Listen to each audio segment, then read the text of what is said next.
Hello, nice to see you on my channel, Hearts and Shadows. Enjoy watching. My name's Kelvin. And let me just say, one incident can harden you in ways you never imagined. You go through something so shocking, so humiliating, that you come out on the other side completely different. I know because I lived through it. Now, I want to be honest with you up front. This story might sound cringy to some of you because, yeah, I messed up. I didn't see the red flags. I didn't listen to the people around me. I let love blind me, and I made some decisions that I wish I could take back. And I get it, it's easy to sit on the outside and say, I would never fall for that. But the truth is, when you care about someone deeply, you can lose your sense of judgment without even realizing it. But if you stick around till the end, I promise you, you'll learn from my mistakes. You'll see how everything unfolded, where I went wrong, and what I ignored. I just want to share it as it happened, so that someone out there won't end up going through the same thing I did. So, if you've ever given too much of yourself to someone, or you're in a relationship that just doesn't feel right, but you keep telling yourself it'll work out, then this story is for you. Let's get into it. Let me take you back to how everything started, to when I met Samantha. We connected through a friend, a female friend of mine I trusted. She said she knew someone who might be a good match for me.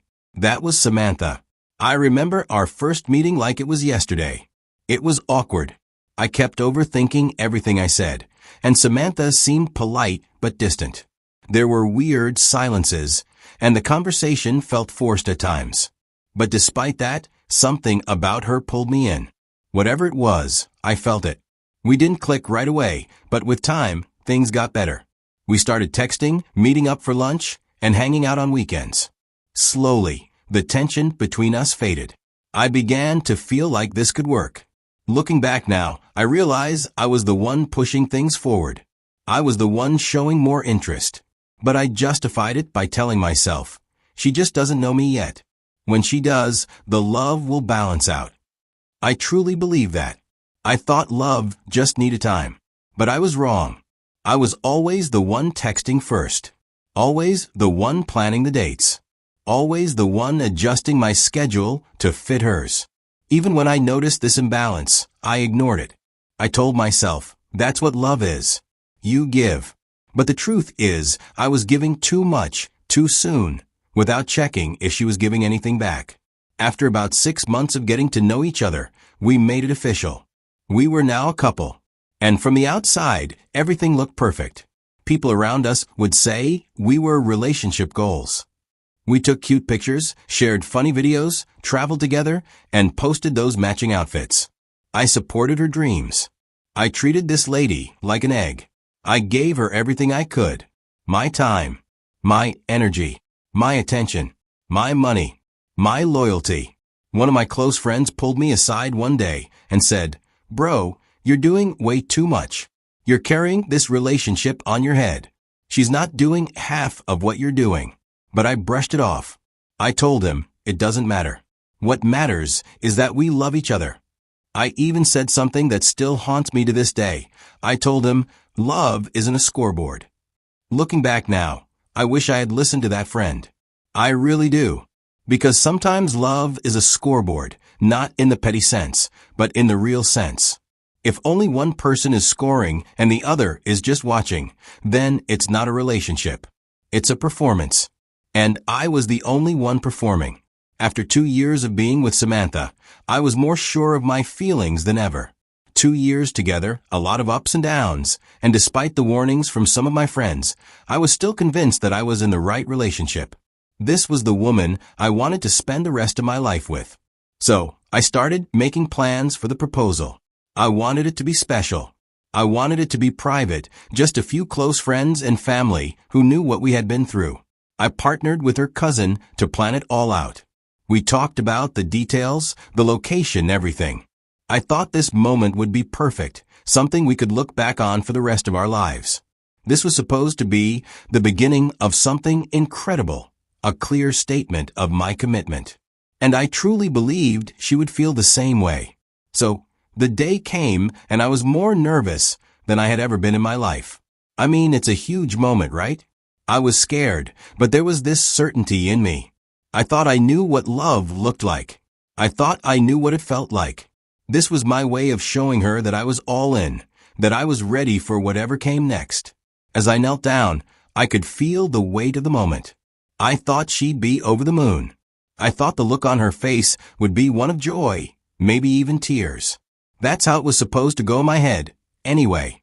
But what happened next wasn't at all what I expected. The moment she saw me down on one knee, she just laughed. Then she said, "You weren't supposed to take this seriously." I wish I could say I didn't believe it at first, but the look in her eyes made everything painfully clear. It wasn't a joke. She wasn't surprised. She wasn't emotional. She was dismissive. And then, just like that, she turned and walked away. Left me kneeling, humiliated in front of everyone, while her best friend stood there filming the entire thing. I couldn't move. I couldn't speak. I just sat there, a fool, in front of the people who were supposed to be part of this special moment. It wasn't just a failed proposal. It was a public spectacle. The footage of me on my knee, waiting for a response, was posted online. And within hours, it had gone viral. I became the joke of the year. The video was shared everywhere, with the title Cringe Proposal of the Year. People didn't just laugh at me, they tore me apart. I was ridiculed on social media, mocked in every comment section, and made into a meme. It wasn't just strangers who were commenting. Friends and acquaintances I thought I knew started to share the video too. It felt like everyone was getting a kick out of watching me get humiliated. For over a week, I couldn't bring myself to leave my apartment. I didn't want to face anyone. I didn't want to go outside and run into people who had seen the video. It felt like the whole world was laughing at me, and every time I heard someone talk about it, it just made the humiliation even worse. I was heartbroken. I had given her everything. I had trusted her, loved her, put my heart on the line. And in return, she didn't just reject me. She made sure the world saw it. It was too much to bear. I just wanted it all to stop. But the more I tried to hide, the worse it got. I couldn't escape. So here's where everything flipped. I was still reeling from that video going viral when the truth finally came out. And I gotta tell you, it hit me harder than I ever thought it would. My friend, who had introduced me to Samantha, finally exposed everything to me. At first, I thought it was just a rumor. I wasn't ready to believe it. But as she kept talking, my heart sank, and I realized I'd been blind to everything. Apparently, the whole proposal thing, the one that ruined me in front of everyone, wasn't some random event. No, Samantha knew about it, a full week before I even went down on one knee. Her cousin had accidentally let it slip in a group chat. Can you imagine? All that time, I was planning and thinking it would be a surprise. She was already in on it, and it was way worse than I imagined. She let it happen. She didn't try to stop it and tell me in private, "Hey, maybe we should rethink this." No, she made me look like a fool in front of everyone. Even worse, she actually picked her outfit for the proposal. She wanted to make sure she looked perfect for the moment, for maximum reaction. She knew exactly what she was doing. She let me kneel there, the way I had planned it, knowing damn well what would happen next. Why? Because she wanted to teach me a lesson. I also learned that she had been playing me this whole time. She didn't really love me. All that talk about being in love, about building a life together, it was all just words. She had been cheating on me with her ex the entire time, the same guy she'd swore was just a friend. She claimed he meant nothing to her, but it turns out that was all a lie. She had never let go of him and never stopped seeing him. The whole time, I was blinded by my feelings for her, too busy thinking I was the one she loved, the one she wanted a future with. But I was just a placeholder, someone to keep around until she got what she really wanted. Looking back now, it's so clear. I was so caught up in trying to prove I was the perfect boyfriend that I didn't stop to ask the important questions. Did she love me the same way I loved her? No. She didn't care about me nearly as much as I cared about her. And that's what hit me the hardest. I didn't just mess up by proposing at the wrong time. I messed up by investing too much in someone who never truly invested in me. In that moment, when the truth came out, I couldn't help but feel like the biggest fool. I gave my all, and she never gave a damn. Once the full story hit the internet, everything changed, and the tables turned. At first, when she humiliated me, people laughed. But as more details came out, the tide shifted dramatically. Public sympathy flipped in an instant, and suddenly, all the attention that had been focused on me now turned its unforgiving gaze onto her. It was like watching a house of cards fall. She began losing followers by the thousands. It wasn't just old followers who jumped ship, even her new ones unfollowed. People started calling her what she really was: manipulative, a clout chaser, and worst of all, abusive. Her reputation took a hit that she couldn't recover from. The very publicity she had gotten from turning my proposal into a public spectacle, that moment where she left me kneeling in front of everyone, had now backfired spectacularly. The internet turned on her, and it was brutal. As the weeks went on, Samantha learned the hard truth. Her ex didn't want anything serious. He wasn't looking for a relationship. He just wanted to have fun. He didn't want to commit, didn't want to be the guy who plays the role I had played for so long. The hard truth is, sometimes you don't realize what you have until you lose it.